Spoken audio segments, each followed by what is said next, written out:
Guys, thank you so much for joining me today. Today we're talking about the spiritual realities of gambling. Now, I've been meaning to make this video for a long time now. God's been giving me signs, he's been kind of urging me to talk about this because this is a major problem in North America right now. I'll go out to restaurants, guys, and I'll see grown men throw temper tantrums. I'll see grown men start crying because they lost their bet, they lost their parlay. They missed it by 1 field goal, or they missed it by 10 yards. Check this out. I was reading the news today, and someone bet $1.3 million on a UFC fight, Paddy Pimblett versus Justin Gaethje. Paddy Pimblett lost, this fan lost $1.3 million. And stories like this are becoming more and more common. You know, like, this is not a joke. And the scary part is, we're not even close to the peak of this epidemic. This is a brand new thing. A decade ago, you could live your entire life without gambling if you lived in certain parts of North America. Not even be tempted, right? 50 years ago, if you wanted to gamble, you'd have to go to Las Vegas or Atlantic City. But now, everyone's got a little casino right in their pocket. You know what I'm saying? Like, if you thought the opioid epidemic was bad, just wait till the gambling epidemic reaches its peak. Save this video, add it to your favorites, because I'm telling you right now, within the next 10 years, it's gonna be a bloodbath out here. It's not even a what if it's gonna happen, it's when it's gonna happen. This is a certainty. It's going to happen. Millions of men are gonna lose it all, and a lot of these men are gonna take away their own lives. So my whole mission with this video is just sort of raise awareness to help some of these men before it's too late. What is gambling? Gambling is not entertainment. It's not a harmless vice. Gambling is spiritual warfare, and most people don't realize they're on the battlefield. See, because we live in a generation where gambling has been rebranded. It's a casino apps now. It's a crypto trades. It's the sports betting for fun. But God never treated gambling as a small sin. The Quran says, "O believers, intoxicants, gambling, idols, and drawing lots for decisions are all evil of Satan's handiwork. So shun them so you may be successful." Surah Al-Ma'idah, ayat 90. Notice something important. Gambling is listed alongside polytheism and intoxication. Why? Because gambling doesn't just take away your money, it takes away your soul. Spiritual realities of gambling. So when you gamble, you're not just pressing buttons or placing bets. What you're really doing here is you're training your heart to choose chance over God. Because having trust in God requires effort, patience, and acceptance of destiny, acceptance of Qadr. Gambling, though, does the opposite. It whispers, skip effort, skip patience, force the blessings, create your own destiny. And when you make a bet, you're also subconsciously hoping another person loses their hard-earned money. Essentially, what's going on is you're cursing another person's provision that's provided by God. And on top of that, gambling money is viewed as dirty money in the eyes of God. Why is that? It's because when someone wins money, it's never win-win. It's always win, lose, lose, lose, lose, lose. And in the unseen realms, this matters. So what's the ultimate goal for the devil here? Why is he pushing the masses to gamble? Well, it's because, guys, the devil doesn't care if you worship him. He doesn't even care if you think he exists.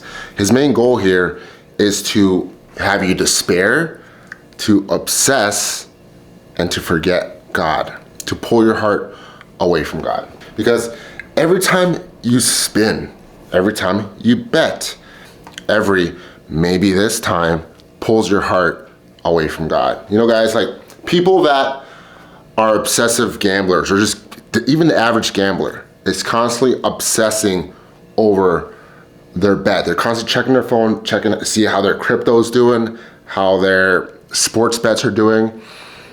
Maybe they try to play a few blackjacks here and there. And when you obsess to this point, not only do you lose presence with God, you lose presence with your life. You're in automatic mode all the time. You're on autopilot mode. You can no longer be in the present moment with your family, with your kids, with your friends, with yourself. You can't enjoy your life anymore, right? So then what happens? You lose presence with God. You stop praying. You stop reading the scriptures. You stop living righteously. And then slowly, without realizing it, blessings become lifted, start disappearing out of your life. Money comes, but it poof, evaporates. Opportunities appear, but they poof, collapse. And then peace evaporates even when you win. People that are gambling addicts consistently lose everything. They lose their jobs, they lose their relationships, sometimes they even lose their life.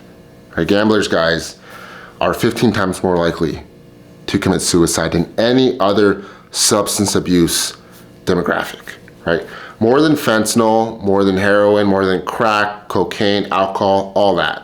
15 times more likely. Just like the Quran says, gambling is the handiwork of Satan. Satan specifically designed gambling to slowly take you away from God until you're so far away from him that he can no longer protect you. And when you're this far, the devil comes at you full force. Jinns and gambling. Gambling creates the perfect doorway for demons to come into your life and destroy you. Why is that? Because it activates greed, fear, desperation, arrogance when you win, and hatred when you lose. So this is the perfect combination of sins, doorways, for demons of different variations to come into your life and destroy you in different manners. Now, if these sins aren't placed in check and eliminated, other sins are gonna follow. Other sins such as lying, stealing, neglecting your family, neglecting prayer, depression, and suicidal thoughts. Willing to lose it all. Gambling addicts are 15 times more likely to commit suicide than the rest of the population. And out of the approximate 1 million suicides per year, 5% are related to compulsive gambling. So why are gamblers more likely to end it all? Well, let's take a look at the prototypical case of a problem gambler. When someone first starts gambling, they start small. $5 here, $5 there. Then they have this urge to spice things up and they start increasing the bets. Eventually, when they lose all their money, and they will lose, since 97% of gamblers end up losing money in the long run. They'll start to take on debts and max out their credit cards to try and recoup their losses. When this fails, they'll resort to stealing other people's money. Usually, it's family. Sometimes it's friends. And when that fails, many times the people they stole from can't forgive them and leave the gambler. The gambler then spends the rest of their life trying to recoup the losses and failing every time, adding to their never-ending misery. Along the way, many pick up substance abuse habits, drinking, drugs, etc. All these factors contribute to their final decision to end it all. They profit off your destruction. While big tobacco and alcohol industries have been declining, the gambling industry has been booming this past decade. The gambling industry made $66.6 billion in the US in 2023, up 10% from the previous year. And a huge reason for this is sports gambling. Since becoming legalized in 2018, sports gambling has opened up Pandora's box of degeneracy and misery all across North America. Every year, companies like DraftKings, Bet365 have posted record profits, reaching a high of $13.4 billion in revenue in 2024. Now, how are they accomplishing this? Two ways: mass marketing and gamifying of sin. Hundreds of millions of dollars are spent on advertising every year, mostly targeting men under 30 years old, and it's working. 22% of Americans and half of men 18 to 49 have a sports betting account, and 28% of those sports bettors are betting every day. Yeah. And everywhere you turn, you see these ads for these companies. How did it get this bad? Well, it's because every other YouTube shills them. They are paying off all the celebrities, especially Kevin Hart, to push these apps on the masses. And even the games themselves have sold out, and they advertise these companies every chance they get. Sports fans are cornered from all angles, and their subconscious being bombarded to the point they can't even enjoy their favorite team play without being exposed to gambling propaganda. With incentives such as first bet on us, even the most apprehensive are tempted. Now, let's say a person eventually gives in and tries these apps. These apps have been designed in a way to make gambling seem like a video game, with bright colors and animations, easy to use interface, and constantly shifting odds. It makes it super exciting. Probably the biggest trap being the payout feature, which shows the user how much they can win if they win the bet. So then people become excited when they can turn their $20 into $200 in a parlay, not realizing the chance of winning are next to none. See, because what these gambling companies are really selling is hope. That feeling you get at the roulette table when the ball is spinning and dancing on the numbers while it shifts almost with intention on black, the same color you chose. That feeling of two teams going into overtime and the team you picked to win hits a game winner, making you the winner. These are the feelings people become addicted to. It's not the money, it's the hope that comes with each bet. And the worst part is, their goal isn't for you to lose at all. Their goal is for you to keep believing you can win and keep you coming back perpetually. An endless cycle of loss leading to the loss of your provision and ultimately your soul. Guys, if you're loving this knowledge, please like, comment, and subscribe. A whole lot of research goes towards these videos, and at the end of the day, I'm just trying to help people. You know, I'm just really trying to grow this channel, and the best way to do it is to write a comment. So please leave a comment, like, you know, fire emojis, the 100 emojis, anything really. I'm not picky because the algorithm really seems to love it, and I really want to get this message out to the masses. So thank you again. Love you guys. So how does gambling affect you scientifically? Gambling hijacks your dopamine system. And a little fun fact actually, dopamine is not actually the pleasure chemical. It's actually the chemical affiliated with anticipation. It's the anticipation that gets you high, per se. And then gambling spikes the dopamine before the result. So that means that what you're actually addicted to is hope, not the reward. It's the uncertainty that traps you. This is why, guys, when people win a ton of money, let's say like they win 20 or 30 grand, instead of going and taking their winnings and spending out whatever, they go ahead and gamble some more. Right? It's because they're not addicted to winning. They're addicted to the feeling that they have and anticipating the win or the loss. Which goes to my next point. Near misses damage the brain way more than losses. What do I mean by this? Whenever someone has a near miss, this damages your prefrontal cortex, which is the part of your brain that handles judgment, handles long-term thinking and discipline. This part of your brain becomes weaker. That's why gamblers chase losses, break promises. They always believe they're one win away and destroy relationships willingly. This isn't a lack of intelligence. This is a neurological impairment. This is why God forbids gambling, because it erodes your ability to do what's right. So scriptures talking about gambling. So right now we're going to go over a couple scriptures and other faiths, their take on gambling.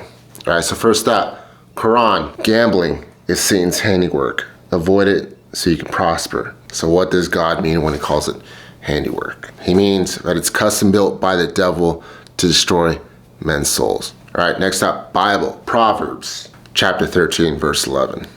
Wealth gained hastily will dwindle, but whoever gathers little by little will increase it. So this is amazing wisdom from King Solomon, essentially saying that money that is earned quickly, whether it's from gambling or drug dealing or X work, because money that comes fast money, 9 times out of 10 is earned from a forbidden manner, a haram manner.